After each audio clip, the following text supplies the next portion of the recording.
1990 ಕರಾಳ ದಿನ. 27 ವರ್ಷದ ಒಬ್ಬ ಮುಗ್ಧ ಯುವತಿ ಕಿಡ್ನಾಪ್, ನರಕಯಾತನೆ, ಅತ್ಯಾಚಾರ, ಕೊನೆಗೆ ಹತ್ಯೆ. ಕಾಶ್ಮೀರಿ ಪಂಡಿತ್ ಸರಳಾ ಭಟ್ ಹತ್ಯೆ. 737 ಪುಟ ಚಾರ್ಜ್ ಶೀಟ್. ಸರಳಾ ಭಟ್ ಹತ್ಯೆ ಪ್ರಕರಣದ ತನಿಖೆ ವಿಳಂಬ ಆಗಿದ್ಯಾಕೆ? 36 ವರ್ಷಗಳ ಕಾಲ ನ್ಯಾಯಕ್ಕಾಗಿ ಹೋರಾಡಿದ ಮುಗ್ಧ ಜೀವಗಳು. ಇದೇ ಹೊತ್ತಿನ special episode Kashmir lady file. ನಾನು ವನಿತಾ.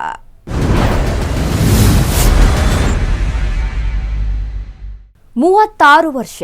ಇದು ಒಬ್ಬ ಮುಗ್ಧ ಹೆಣ್ಣು ಮಗಳ ಕತೆ ಮಾತ್ರವಲ್ಲ, ಇದು ಕೇವಲ 3 ದಶಕಗಳ ಹೋರಾಟವೂ ಅಲ್ಲ. ಹೌದು, ಇದು ಒಂದು ಕುಟುಂಬದ ಇಡೀ ಬದುಕು ಕಳೆದು ಹೋದ ಸಮಯ. 1990ರ ದಶಕದ ಆ ಕರಾಳ ದಿನಗಳು ಕಾಶ್ಮೀರದ ಇತಿಹಾಸದಲ್ಲಿ ರಕ್ತದ ಅಕ್ಷರಗಳಲ್ಲಿ ಬರೆದ ಪುಟಗಳು. ಅಂದು ಕಾಣೆಯಾದ ಸರಳಾ ಭಟ್ ಇಂದು ಮತ್ತೆ ಸುದ್ದಿಯಲ್ಲಿದ್ದಾರೆ. ಆದರೆ ಈ ಸುದ್ದಿ ತಂದಿರೋದು ಸಮಾಧಾನವಲ್ಲ, ಬದಲಿಗೆ ಹಳೆಯ ಗಾಯವನ್ನ ಮತ್ತೆ ಕೆದಕಿದಂತಾಗಿದೆ. ಜಮ್ಮು ಮತ್ತು ಕಾಶ್ಮೀರ ಪೊಲೀಸರು 737 ಪುಟಗಳ ಚಾರ್ಜ್ ಶೀಟ್ ಸಲ್ಲಿಸಿದ್ದಾರೆ. ಆದರೆ ಈ ನ್ಯಾಯಕ್ಕೆ ಇನ್ನೂ ಜೀವವಿದೆಯೇ ಅನ್ನೋ ದುಃಖ ಕಾಡ್ತಿದೆ. ಯಾರು ಈ ಸರಳಾ ಭಟ್? 1990 ಆ ದಿನ ಆ ಮುಗ್ಧ ಹೆಣ್ಣಿಗೆ ಆದ ಅನ್ಯಾಯ ಏನು ಅನ್ನೋದನ್ನ ಈ ಕಂಪ್ಲೀಟ್ ಎಪಿಸೋಡ್ನಲ್ಲಿ ನೋಡೋಣ ಬನ್ನಿ. 1990 ಕರಾಳ ದಿನ. 27 ವರ್ಷದ ಒಬ್ಬ ಮುಗ್ಧ ಯುವತಿ ಕಿಡ್ನಾಪ್, ನರಕಯಾತನೆ, ಅತ್ಯಾಚಾರ, ಕೊನೆಗೆ ಹತ್ಯೆ. ಕಾಶ್ಮೀರಿ ಪಂಡಿತ್ ಸರಳಾ ಭಟ್ ಹತ್ಯೆ. 737 ಪುಟ ಚಾರ್ಜ್ ಶೀಟ್. ಸರಳಾ ಭಟ್ ಹತ್ಯೆ ಪ್ರಕರಣದ ತನಿಖೆ ವಿಳಂಬ ಆಗಿದ್ಯಾಕೆ? 36 ವರ್ಷಗಳ ಕಾಲ ನ್ಯಾಯಕ್ಕಾಗಿ ಹೋರಾಡಿದ ಮುಗ್ಧ ಜೀವಗಳು.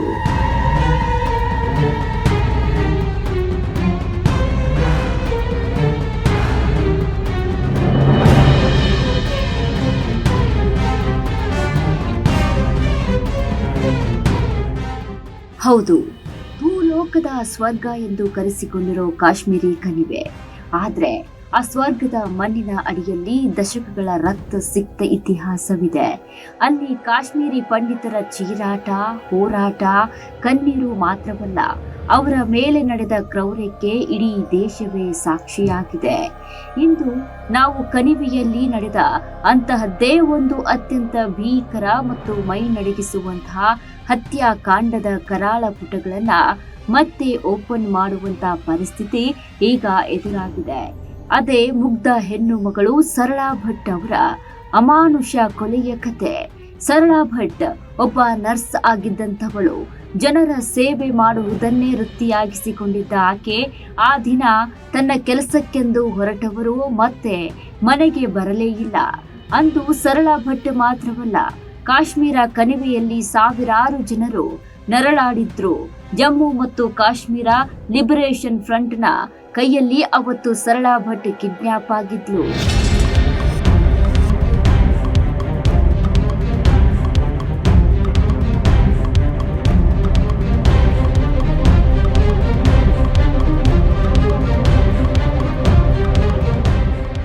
ಹೌದು, ನಮ್ಮ ಭಾರತದ ಇತಿಹಾಸ ಅದೆಷ್ಟೋ ದಾಳಿಗಳಿಗೆ, ರಕ್ತಪಾತಗಳಿಗೆ ಸಾಕ್ಷಿಯಾಗಿದೆ. ಮೊಘಲರು, ಸುಲ್ತಾನರು, ಬ್ರಿಟಿಷರು ಸೇರಿದಂತೆ ಸಾಲು ಸಾಲು ವಿದೇಶಿ ದಾಳಿಕೋರರು ಈ ದೇಶದ ಸಂಸ್ಕೃತಿ ಮತ್ತು ಸನಾತನ ಬೇರುಗಳನ್ನು ಅಲ್ಲಾಡಿಸಲು ಪ್ರಯತ್ನಿಸಿದರು. ಇತಿಹಾಸದ ಪುಸ್ತಕಗಳು ಈ ಎಲ್ಲ ಘಟನೆಗಳನ್ನು ದಾಖಲಿಸಲು ಸೋತಿರಬಹುದು. ಆದರೆ ಭಾರತೀಯರ ಮನಸ್ಸಿನಲ್ಲಿ ಈ ಗಾಯಗಳು ಇಂದಿಗೂ ಹಸಿಯಾಗಿಯೇ ಇವೆ.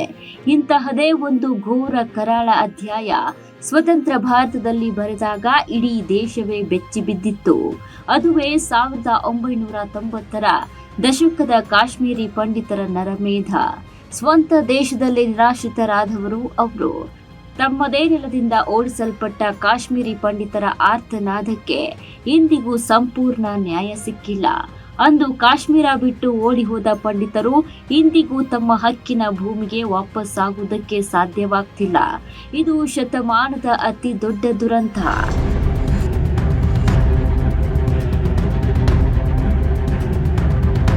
ಅದು 1990ರ ಆರಂಭದ ದಿನಗಳು. ಭೂಲೋಕದ ಸ್ವರ್ಗ ಎನಿಸಿಕೊಂಡಿದ್ದ ಕಾಶ್ಮೀರಿ ಕಣಿವೆ ರಾತ್ರೋರಾತ್ರಿ ನರಕವಾಗಿ ಮಾರ್ಪಟ್ಟಿತ್ತು. ಪಾಕಿಸ್ತಾನ ಪ್ರೇರಿತ ಭಯೋತ್ಪಾದನೆ ಇಡೀ ಕಣಿವೆಯನ್ನ ಆವರಿಸಿಕೊಂಡಿತ್ತು.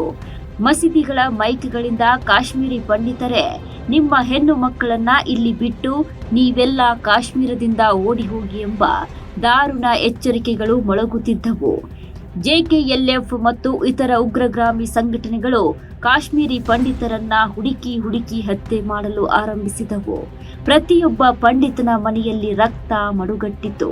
ಪ್ರಾಣ ಉಳಿಸಿಕೊಂಡ್ರೆ ಸಾಕೆಂದು ಶತಶತಮಾನಗಳಿಂದ ತಾವು ನಂಬಿದ್ದ ಮನೆಯನ್ನ, ಆ ಪವಿತ್ರ ಭೂಮಿಯನ್ನ, ಅಲ್ಲಿನ ನೆನಪುಗಳನ್ನ ಹಾಗೆ ಬಿಟ್ಟು ಲಕ್ಷಾಂತರ ಪಂಡಿತರು ಕಣ್ಣೀರಿನೊಂದಿಗೆ ಜಮ್ಮು ಸೇರಿದಂತೆ ದೇಶದ ಇತರ ಭಾಗಗಳಿಗೆ ವಲಸೆ ಹೋದ್ರು. ಇದು 1989 ಮತ್ತು 1990ರ ಆ ಕರಾಳ ದಿನಗಳು. ಸ್ವರ್ಗದಂತಿದ್ದ ಕಾಶ್ಮೀರ ಕಣಿವೆಯಲ್ಲಿ ಹಠಾತ್ತನೆ ರಕ್ತದ ವಾಸನೆ ಆವರಿಸಿತ್ತು. ಶತಶತಮಾನಗಳಿಂದ ಅಲ್ಲಿಯೇ ಬದುಕಿದ್ದ ಕಾಶ್ಮೀರಿ ಪಂಡಿತರ ಪಾಲಿಗೆ ಆ ದಿನಗಳು ನರಕದಂತಾದವು. ಮಸೀದಿಗಳ ಧ್ವನಿವರ್ಧಕಗಳಿಂದ ಸೌಹಾರ್ದತೆಯ ಮಂತ್ರಗಳ ಬದಲಿಗೆ ರಕ್ತ ಪಿಪಾಸು ಉಗ್ರರ ಮರಣ ಶಾಸನಗಳು ಮೊಳಗುತ್ತಿದ್ದವು. ರಲೀವ್ ಗಲೀವ್ ಯಾ ಚಲೀವ್ ಅಂದ್ರೆ ಇಸ್ಲಾಂಗೆ ಮತಾಂತರವಾಗಿ, ಇಲ್ಲವೇ ಸಾಯಿರಿ, ಇಲ್ಲವಾದ್ರೆ ಕಾಶ್ಮೀರ ಬಿಟ್ಟು ಓಡಿ ಹೋಗಿ. ಈ ಮೂರೇ ಆಯ್ಕೆಗಳನ್ನ ನೀಡಿ ಇಡೀ ಸಮುದಾಯವನ್ನ ಬೆದರಿಸಲಾಗುತ್ತಿತ್ತು. ಮನೆಗಳಿಗೆ ನುಗ್ಗುತ್ತಿದ್ದ ಉಗ್ರರು ಕಣ್ಣೆದುರೇ ಪುರುಷರ ಮೇಲೆ ಗುಂಡಿನ ಮಳೆ ಸುರಿಸುತ್ತಿದ್ದರು. ಮಾರಕಾಸ್ತ್ರಗಳಿಂದ ಕೊಚ್ಚಿ ಹಾಕುತ್ತಿದ್ದರು. ಅಷ್ಟಕ್ಕೆ ನಿಲ್ಲುತ್ತಿರಲಿಲ್ಲ ಆ ರಾಕ್ಷಸರ ಕ್ರೌರ್ಯ. ಅಸಹಾಯಕ ಮಹಿಳೆಯರನ್ನ ಕಿಡ್ನಾಪ್ ಮಾಡಿ ಅತ್ಯಾಚಾರ ಎಸಗಿ ಕೊನೆಗೆ ಅತ್ಯಂತ ಅಮಾನುಷವಾಗಿ ಹತ್ಯೆ ಮಾಡಲಾಗುತ್ತಿತ್ತು.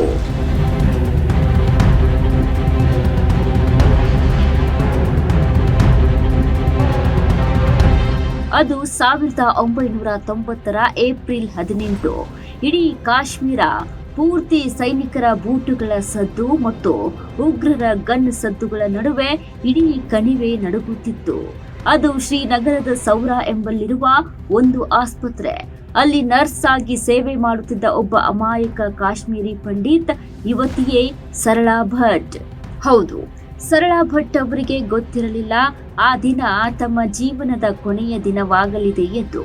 ಅಂದು ಯಾಸಿನ್ ಮಲ್ಲಿಕ್ ಎಂಬ ಕ್ರೂರನ ನೇತೃತ್ವದಲ್ಲಿ ಉಗ್ರರು ಆಸ್ಪತ್ರೆಯೊಳಗೆ ನುಗ್ಗುತ್ತಾರೆ. ಕೈಯಲ್ಲಿ ಆಟೋಮ್ಯಾಟಿಕ್ ರೈಫಲ್ಗಳನ್ನ ಹಿಡಿದು ವೈದ್ಯರು ಮತ್ತು ರೋಗಿಗಳನ್ನ ಬೆದರಿಸಿ ನೇರವಾಗಿ ಸರಳಾ ಭಟ್ ಅವರಿದ್ದ ಜಾಗಕ್ಕೆ ಬರುತ್ತಾರೆ.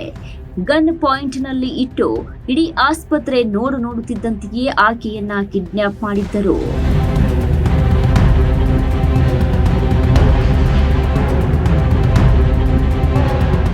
ಈ ನರಮೇಧದ ಕ್ರೌರ್ಯಕ್ಕೆ ಬಲಿಯಾದ ಅದೆಷ್ಟೋ ಮುಗ್ಧ ಜೀವಿಗಳಲ್ಲಿ ಸರಳಾ ಭಟ್ ಕೂಡ ಒಬ್ಬರು. ವೃತ್ತಿಯಲ್ಲಿ ನರ್ಸ್ ಆಗಿದ್ದ ಸರಳಾ ಭಟ್ ರೋಗಿಗಳ ಸೇವೆಯನ್ನೇ ದೇವರೆಂದು ನಂಬಿದ್ದರು. ಕಣಿವೆಯಲ್ಲಿ ಜವರಾಯನ ಅಟ್ಟಹಾಸ ನಡೆಯುತ್ತಿದ್ದರೂ ಹೆದರದೆ ಆಸ್ಪತ್ರೆಗೆ ಹೋಗಿ ಜನರ ಪ್ರಾಣ ಉಳಿಸುವ ಕೆಲಸ ಮಾಡುತ್ತಿದ್ದರು. ಆದರೆ ಕ್ರೂರಿ ಉಗ್ರರಿಗೆ ಆಕೆಯ ಕರ್ತವ್ಯ ನಿಷ್ಠೆ ಮತ್ತು ಆಕೆ ಒಬ್ಬ ಹಿಂದೂ ಪಂಡಿತ್ ಆಗಿದ್ದೇ ಅವರ ಕಣ್ಣು ಕೆಂಪಾಯಿತು. ಒಂದು ದಿನ ಕೆಲಸ ಮುಗಿಸಿ ಬರುತ್ತಿದ್ದ ಸರಳಾ ಭಟ್ ಅವರನ್ನ ಉಗ್ರರು ಕಿಡ್ನಾಪ್ ಮಾಡಿದ್ರು. ದಿನಗಟ್ಟಲೆ ಆಕೆಯ ಮೇಲೆ ನಡೆಸಿದ ಅತ್ಯಾಚಾರ, ದೈಹಿಕ ಹಿಂಸೆ ಮತ್ತು ಕ್ರೌರ್ಯದ ಕತೆ ಕೇಳಿದ್ರೆ ಕಲ್ಲು ಮನಸ್ಸಿನವರು ಕಣ್ಣೀರು ಹಾಕುತ್ತಾರೆ. ಅಂತಿಮವಾಗಿ ಆಕೆಯನ್ನ ಅತ್ಯಂತ ದಾರುಣವಾಗಿ ಹತ್ಯೆ ಮಾಡಿ ಶವವನ್ನ ರಸ್ತೆಗೆ ಎಸೆಯಲಾಗಿತ್ತು. ಅದು ಕೇವಲ ಒಂದು ಜೀವದ ಹತ್ಯೆಯಾಗಿರಲಿಲ್ಲ, ಮಾನವೀಯತೆಯ ಕಟುತನದ ಕ್ರೂರತ್ವ ಮೆರೆದಿತ್ತು. ಸರಳಾ ಭಟ್ ಅವರನ್ನ ಕಿಡ್ನಾಪ್ ಮಾಡಿದ ಮೇಲೆ ಏನಾಯಿತು? ಯಾವ ರೀತಿ ಅವರಿಗೆ ಕ್ರೂರವಾಗಿ ಚಿತ್ರಹಿಂಸೆ ನೀಡಲಾಗಿತ್ತು? ಪೊಲೀಸರ ತನಿಖೆಯಲ್ಲಿ ಹೊರಬಿದ್ದ ಆಘಾತಕಾರಿ ಸತ್ಯಗಳಾದ್ರೂ ಏನು? ನೋಡೋಣ ಸಣ್ಣ ಬ್ರೇಕ್ನ ಬಳಿಕ. 1990ರ ಏಪ್ರಿಲ್ 18 ಕಾಶ್ಮೀರ ಕಣಿವೆಯಲ್ಲಿ ಆಗಲೇ ಸಾವಿನ ನರ್ತನ ಶುರುವಾಗಿತ್ತು. ಅಂದು ಶ್ರೀನಗರದ ನರ್ಸಿಂಗ್ ಹಾಸ್ಟೆಲ್ನಲ್ಲಿ ಎಂದಿನಂತೆ ಮೌನ ಆವರಿಸಿತ್ತು. ಆದರೆ ಆ ಮೌನವನ್ನ ಸೀಳಿಕೊಂಡು ಬಂದದ್ದು JKLF ಉಗ್ರರ ಕ್ರೂರ ಹೆಜ್ಜೆಗಳು. ಆ ಉಗ್ರರ ಕೈಗೆ ಸಿಕ್ಕಿದ್ದೇ ಸರಳಾ ಭಟ್. ಸರಳಾ ಭಟ್ ಅವರನ್ನ ಉಗ್ರರು ಬಲವಂತವಾಗಿ ವ್ಯಾನ್ ಒಂದಕ್ಕೆ ತಳ್ಳಿ ಕಿಡ್ನಾಪ್ ಮಾಡಿದ್ರು. ಆ ಸಮಯದಲ್ಲಿ ಸರಳಾ ಭಟ್ ನವಜಾತ ಶಿಶುಗಳ ಪ್ರಾಣ ಉಳಿಸುತ್ತಿದ್ದ ಈ ಜೀವ ಅಂದು ತನ್ನದೇ ಪ್ರಾಣ ಭಿಕ್ಷೆಗಾಗಿ ನರಹಂತಕರ ಮುಂದೆ ಒದ್ದಾಡುತ್ತಿತ್ತು. ಇಡೀ ರಾತ್ರಿ ಆಕೆ ಅನುಭವಿಸಿದ ನರಕ ಯಾತನೆ ಕಣಿವೆಯ ಇತಿಹಾಸದ ಕಪ್ಪು ಚುಕ್ಕಿಯಾಗಿ ಉಳಿದುಕೊಂಡು ಬಿಡ್ತು. ಆ ಬಗ್ಗೆ ನೋಡೋಣ ಬನ್ನಿ.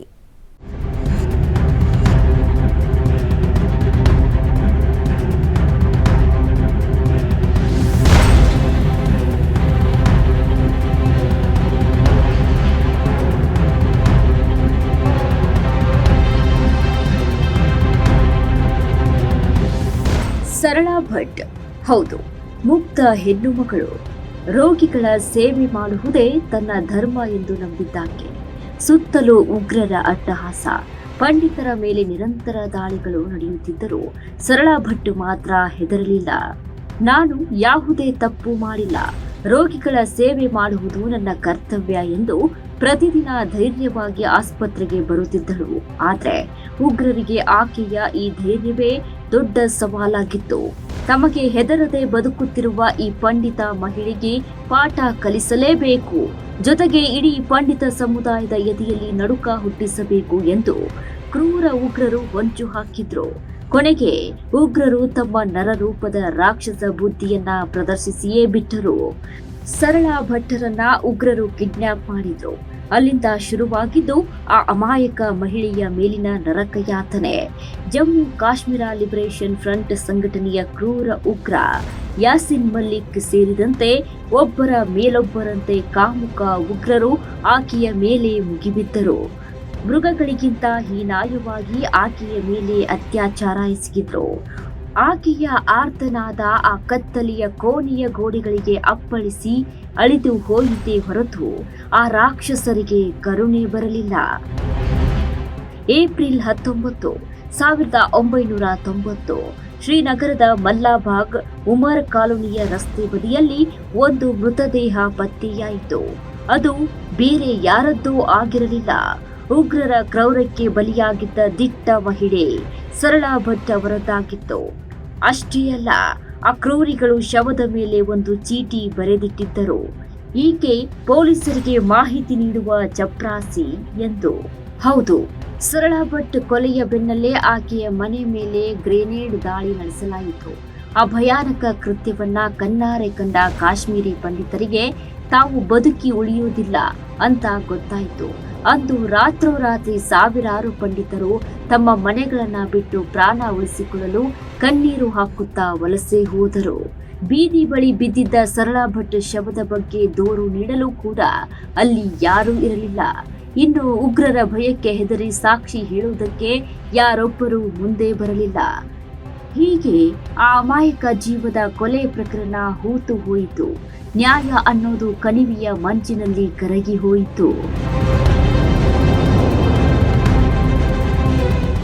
ಕಾಲ ಉರುಳಿತು, ವರ್ಷಗಳೇ ಉರುಳಿದವು. ಆದ್ರೆ ಪಾಪದ ಕೊಡ ತುಂಬದೆ ಇರುತ್ತದೆಯೇ? 2024 ಮಾರ್ಚ್ 18 ಜಮ್ಮು ಕಾಶ್ಮೀರದ ಡಿಜಿಪಿ ಅವರು ಈ 36 ವರ್ಷಗಳ ಹಳೆಯ ಕೇಸ್ಗೆ ಮರು ಜೀವ ನೀಡಿದ್ರು. ತನಿಖೆಯ ಜವಾಬ್ದಾರಿಯನ್ನ ವಿಶೇಷ ತನಿಖಾ ಸಂಸ್ಥೆ ಹೆಗಲಿಗೆ ವಹಿಸಲಾಯಿತು. ಕಳೆದ 10 ತಿಂಗಳುಗಳಿಂದ ಪೊಲೀಸರು ಹಗಲಿರುಳು ಶ್ರಮಿಸಿದರು. 36 ವರ್ಷಗಳ ಹಿಂದಿನ ಹಳೆಯ ಧೂಳು ಹಿಡಿದ ಫೈಲ್ಗಳನ್ನ ಜಾಲಾಡಿದರು. ಅಂದು ಕಣ್ಮರೆಯಾಗಿದ್ದ ಸಾಕ್ಷಿಗಳನ್ನ ಹುಡುಕಿದರು. ಡಿಜಿಟಲ್ ಸಾಕ್ಷ್ಯಗಳು, ಅಂದಿನ ಫೋರೆನ್ಸಿಕ್ಸ್ ವರದಿಗಳು ಸೇರಿದಂತೆ ಪ್ರತಿಯೊಂದು ಮಹತ್ವದ ಪುರಾವೆಗಳನ್ನ ಕಲೆ ಹಾಕಿದರು. ಅಂತಿಮವಾಗಿ ಜಮ್ಮು ಕಾಶ್ಮೀರ ಪೊಲೀಸರು ಮತ್ತು ಎಸ್ಐಐ ಅಧಿಕಾರಿಗಳು ಉಗ್ರರ ಅಟ್ಟಹಾಸದ ಸಂಪೂರ್ಣ ಕರಾಳ ಮುಖವನ್ನ ಅನಾವರಣಗೊಳಿಸಿದ್ದಾರೆ. ಬರೋಬ್ಬರಿ 737 ಪುಟಗಳ ಚಾರ್ಜ್ ಶೀಟ್ ಅನ್ನ ಶ್ರೀನಗರದ ನ್ಯಾಯಾಲಯಕ್ಕೆ ಸಲ್ಲಿಸಲಾಗಿದೆ. ಯಾಸಿನ್ ಮಲ್ಲಿಕ್ ಸೇರಿದಂತೆ ಅಂದು ಅಟ್ಟಹಾಸಗೈದ ಉಗ್ರರ ಪಾಪದ ಲಿಸ್ಟ್ ಈಗ ಕೋರ್ಟ್ ಮೆಟ್ಟಿಲೇರಿದೆ. ಇದು ಕೇವಲ ಒಂದು ಚಾರ್ಜ್ ಶೀಟ್ ಅಲ್ಲ, ಇದು 36 ವರ್ಷಗಳ ಹಿಂದೆ ಕಣಿವೆಯಲ್ಲಿ ಕಮರಿ ಹೋದ ಸರಳಾ ಭಟ್ ಎಂಬ ಧೀರ ಮಹಿಳೆಯ ಆತ್ಮಕ್ಕೆ ಸಿಗುತ್ತಿರುವ ನ್ಯಾಯ.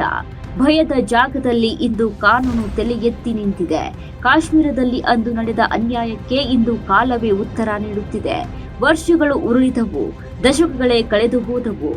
ಅಂದು ಸರಳಾ ಭಟ್ ಅವರ ಕಿಡ್ನಾಪ್ ನೇತೃತ್ವ ವಹಿಸಿದ್ದ ಜೆಕೆಎಲ್ಎಫ್ ನಾಯಕ ಯಾಸಿನ್ ಮಲ್ಲಿಕ್ ವರ್ಷಗಳ ಕಾಲ ಶಾಂತಿಯ ಮುಖವಾಡ ಧರಿಸಿ ತಿರುಗಾಡಿದ್ದ. ಆದ್ರೆ ಅದೇ ಯಾಸಿನ್ ಮಲ್ಲಿಕ್ ಭಯೋತ್ಪಾದನೆಗೆ ಹಣ ಸಹಾಯ ಮತ್ತು ದೇಶದ್ರೋಹದ ಪ್ರಕರಣದಲ್ಲಿ ತಿಹಾರ್ ಜೈಲಿನಲ್ಲಿ ಜೀವಾವಧಿ ಶಿಕ್ಷೆ ಅನುಭವಿಸುತ್ತಿದ್ದಾನೆ. ಸರಳಾ ಭಟ್ ಸೇರಿದಂತೆ ಸಾವಿರಾರು ಕಾಶ್ಮೀರಿ ಪಂಡಿತರ ಆತ್ಮಕ್ಕೆ ಇಂದಿಗೂ ಸಂಪೂರ್ಣ ನ್ಯಾಯ ಸಿಕ್ಕಿಲ್ಲ. ನ್ಯಾಯದ ಚಕ್ರಗಳು ನಿಧಾನವಾಗಿ ಉರುಳುತ್ತವೆ, ಆದರೆ ಅವು ಎಂದಿಗೂ ನಿಲ್ಲುವುದಿಲ್ಲ ಎಂಬುದಕ್ಕೆ ಈ ಪ್ರಕರಣವೇ ಸಾಕ್ಷಿ. ಬರೋಬ್ಬರಿ 36 ವರ್ಷಗಳ ಕಾಲ ಕತ್ತಲಲ್ಲೇ ಉಳಿದಿದ್ದ ಈ ಪ್ರಕರಣಕ್ಕೆ ಈಗ ಮರುಜೀವ ಬಂದಿದೆ. ಜಮ್ಮು ಕಾಶ್ಮೀರ ಪೊಲೀಸರು ನಡೆಸಿದ ಸುದೀರ್ಘ ಮತ್ತು ಕಠಿಣ ತನಿಖೆಯ ಫಲವಾಗಿ ಇದೀಗ ನ್ಯಾಯಾಲಯಕ್ಕೆ ಚಾರ್ಜ್ ಶೀಟ್ ಸಲ್ಲಿಕೆಯಾಗಿದೆ. ಈ ದಾರುಣ ಹತ್ಯೆಯ ಮಾಸ್ಟರ್ ಮೈಂಡ್ ಸದ್ಯ ಜೈಲಿನಲ್ಲಿ ಜೀವಾವಧಿ ಶಿಕ್ಷೆ ಅನುಭವಿಸುತ್ತಿದ್ದಾನೆ. ಉಗ್ರ ಯಾಸಿನ್ ಮಲ್ಲಿಕ್ ಸೇರಿದಂತೆ 5 ಉಗ್ರರ ವಿರುದ್ಧ ಪೊಲೀಸರು ದೋಷಾರೋಪ ಪಟ್ಟಿ ಸಲ್ಲಿಕೆ ಮಾಡಿದ್ದಾರೆ. ಕಾಶ್ಮೀರಿ ಪಂಡಿತರ ರಕ್ತ ಹರಿಸಿದ ಪ್ರತಿಯೊಬ್ಬ ಕಟುಕನಿಗೂ ತಕ್ಕ ಶಿಕ್ಷೆಯಾಗಬೇಕು ಎಂಬ ದೇಶದ ಜನರ ಹೋರಾಟಕ್ಕೆ ಇದು ಸಿಕ್ಕ ಮೊದಲ ಜಯ. 36 ವರ್ಷಗಳ ನಂತರವಾದರೂ ಸರಳಾ ಭಟ್ ಅವರ ಆತ್ಮಕ್ಕೆ ನ್ಯಾಯ ಸಿಗುವ ಭರವಸೆ ಮೂಡಿದಂತಿದೆ.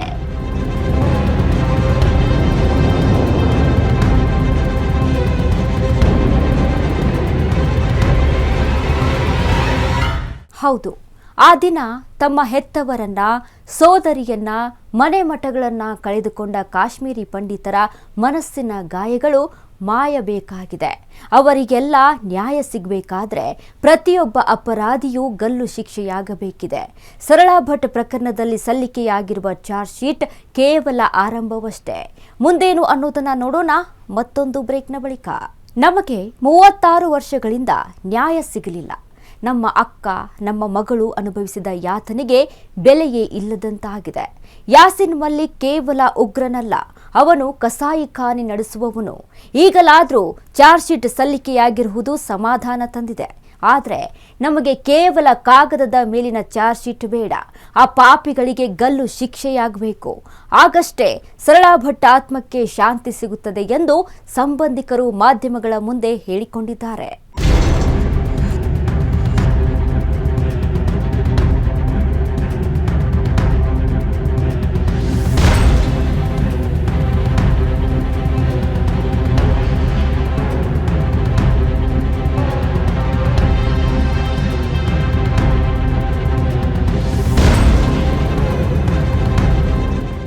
ಹೌದು, ಇತಿಹಾಸದ ಪುಟಗಳಿಂದ ಅಳಿಸಿ ಹಾಕಲು ಯತ್ನಿಸಿದ ಸತ್ಯವನ್ನ ಇಂದು ಕಾನೂನು ಹೊರತರುತ್ತಿದೆ.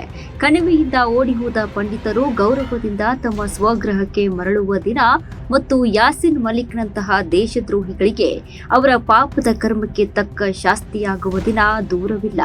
ಈ 36 ವರ್ಷಗಳಲ್ಲಿ ಸರಳಾ ಭಟ್ ಕುಟುಂಬ ಅನುಭವಿಸಿದ ನರಕ ಯಾತನೆ ಅಷ್ಟಿಷ್ಟಲ್ಲ. ಸರಳಾ ಭಟ್ ಹತ್ಯೆಯಾದ ಬೆನ್ನಲ್ಲೇ ಉಗ್ರರು ಅವರ ಶ್ರೀನಗರದ ಮನೆಗೆ ಗ್ರೆನೇಡ್ ದಾಳಿ ನಡೆಸಿದ್ರು. ಜೀವ ಉಳಿಸಿಕೊಳ್ಳಲು ಇಡೀ ಕುಟುಂಬ ಕಣಿವೆಯನ್ನ ತೊರೆದು ನಿರಾಶ್ರಿತರಾಗಿ ಓಡಿ ಬರಬೇಕಾಯಿತು. ಇಂದು ಚಾರ್ಜ್ ಶೀಟ್ ಸಲ್ಲಿಕೆಯಾದ ನಂತರ ಅವರ ಕುಟುಂಬ ಸದಸ್ಯರು ಮಾಧ್ಯಮಗಳ ಮುಂದೆ ತಮ್ಮ ನೋವನ್ನ ತೋಡಿಕೊಂಡಿದ್ದಾರೆ. ಸರಳಾ ಭಟ್ ಕುಟುಂಬದವರು ಹೇಳುವಂತೆ ಕಾಲ ಉರುಳಿದಂತೆ ಗಾಯ ಮಾಯಬಹುದು, ಆದರೆ ಆ ಕರಾಳ ರಾತ್ರಿಯ ನೆನಪುಗಳು ನಮ್ಮನ್ನ ದಿನವೂ ಕೊಲ್ಲುತ್ತಿವೆ.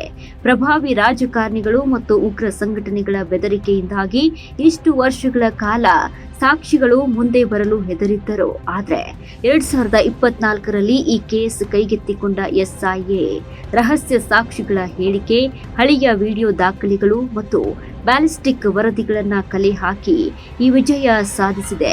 ಈ ಚಾರ್ಜ್ ಶೀಟ್ ಕೇವಲ ಸರಳಾ ಭಟ್ ಕೇಸಿಗೆ ಸಂಬಂಧಿಸಿದ್ದಲ್ಲ, ಇದು ಇಡೀ ಕಾಶ್ಮೀರದಲ್ಲಿ ಭಯೋತ್ಪಾದನೆಯ ವಿರುದ್ಧದ ಹೋರಾಟದ ಐತಿಹಾಸಿಕ ಮೈಲಿಗಲ್ಲು. ಕಾಲ ಎಷ್ಟು ಕಳೆದರೂ ಉಗ್ರರು ಎಲ್ಲೇ ಅಡಗಿದ್ದರೂ ಕಾನೂನಿನ ಕೈಗಳಿಂದ ತಪ್ಪಿಸಿಕೊಳ್ಳಲು ಸಾಧ್ಯವಿಲ್ಲ ಎಂಬ ಬಲವಾದ ಸಂದೇಶವನ್ನ ಜಮ್ಮು ಕಾಶ್ಮೀರ ಪೊಲೀಸ್ ಇಲಾಖೆ ರವಾನಿಸಿದೆ. 36 ವರ್ಷಗಳ ಸುದೀರ್ಘ ಕಾಯುವಿಕೆಯ ನಂತರ ಸರಳಾ ಭಟ್ ಅವರ ಕಣ್ಣೀರಿಗೆ ಒಂದು ನ್ಯಾಯ ಸಿಗುವ ಹಾದಿ ಸುಗಮವಾಗಿದೆ. ಜಮ್ಮು ಮತ್ತು ಕಾಶ್ಮೀರ ಪೊಲೀಸರು ಭಯೋತ್ಪಾದನೆಯ ನಿಗ್ರಹ ನ್ಯಾಯಾಲಯದಲ್ಲಿ 737 ಪುಟಗಳ ಚಾರ್ಜ್ ಶೀಟ್ ಸಲ್ಲಿಸಿದ್ದಾರೆ. 36 ವರ್ಷಗಳ ಬಳಿಕ ಸಲ್ಲಿಕೆಯಾದ ಈ ದಾಖಲೆ ಜೆಕೆಎಲ್ಎಫ್ನ ಪಾತ್ರವನ್ನ ಎತ್ತಿ ತೋರಿಸುತ್ತದೆ. ನ್ಯಾಯಾಂಗ ವ್ಯವಸ್ಥೆಯ ದೃಷ್ಟಿಯಲ್ಲಿ ಇದು ಒಂದು ಪ್ರಮುಖ ಬೆಳವಣಿಗೆಯಾಗಿದೆ. ಆದರೆ ಕಾನೂನುಬದ್ಧವಾಗಿ ಅಪರಾಧಿಗಳಿಗೆ ಶಿಕ್ಷೆಯಾಗುವ ದಾರಿಯನ್ನ ಇದು ತೆರೆಯಲಿದೆ. ಈ ಚಾರ್ಜ್ ಶೀಟ್ ಅಪರಾಧಿಗಳನ್ನ ಶಿಕ್ಷಿಸುವ ಹಕ್ಕನ್ನ ನೀಡಬಹುದು, ಆದರೆ ಆಕೆಯ ತಂದೆ ತಾಯಿಗೆ ನ್ಯಾಯ ಸಿಗಲಿಲ್ಲ. ನಮ್ಮ ಹಿಂದೂ ಸಂಪ್ರದಾಯದ ಪ್ರಕಾರ ಅವರು ಮನಸ್ಸಿನಲ್ಲಿ ಶಾಂತಿಯನ್ನ ಹೊಂದಿದ್ದರೆ ಅದು ಸಾಕು. ಆದರೆ ಆ ಶಾಂತಿ ಅವರಿಗೆ ಸಿಗಲೇ ಇಲ್ಲ ಅಂತಾರೆ ಸರಳಾ ಭಟ್ ಕುಟುಂಬಸ್ಥರು. 36 ವರ್ಷಗಳ ನಂತರ ಬಂದ ಚಾರ್ಜ್ ಶೀಟ್ ಕಾನೂನಿನ ದೃಷ್ಟಿಯಲ್ಲಿ ಗೆಲುವು ಇರಬಹುದು, ಆದರೆ ಕುಟುಂಬದ ದೃಷ್ಟಿಯಲ್ಲಿ ಇದು ಅತಿ ತಡವಾದ ನ್ಯಾಯ ವಿಳಂಬವಾದರೆ ಅದು ನ್ಯಾಯ ನಿರಾಕರಣೆಯೇ ಎಂಬ ಮಾತು ಇಲ್ಲಿ ಅಕ್ಷರಶಃ ಸತ್ಯವಾಗಿದೆ. ನಾವು ಅಪರಾಧಿಗಳನ್ನ ಶಿಕ್ಷಿಸಬಹುದು, ಆದರೆ ಕಳೆದ 36 ವರ್ಷಗಳಲ್ಲಿ ಈ ಕುಟುಂಬ ಕಳೆದುಕೊಂಡ ನೆಮ್ಮದಿಯನ್ನ ಆ ಪೋಷಕರ ಕಣ್ಣೀರಿಗೆ ಯಾರು ಜವಾಬ್ದಾರಿ? ಸರಳಾ ಭಟ್ ಪ್ರಕರಣ ನಮಗೆ ಕೇವಲ ಒಂದು ಹಳೆಯ ಫೈಲ್ ಅಲ್ಲ, ಅದು ಇಂದಿಗೂ ಜೀವಂತವಾಗಿರುವ ಒಂದು ನೋವು.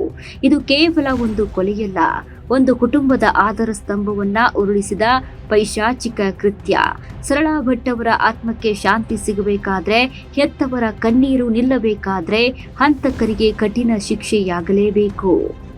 ಹೌದು, ತಡವಾದ್ರೂ ನ್ಯಾಯ ಸಿಗುತ್ತದೆ ಎಂಬ ನಂಬಿಕೆ ಇದೆ.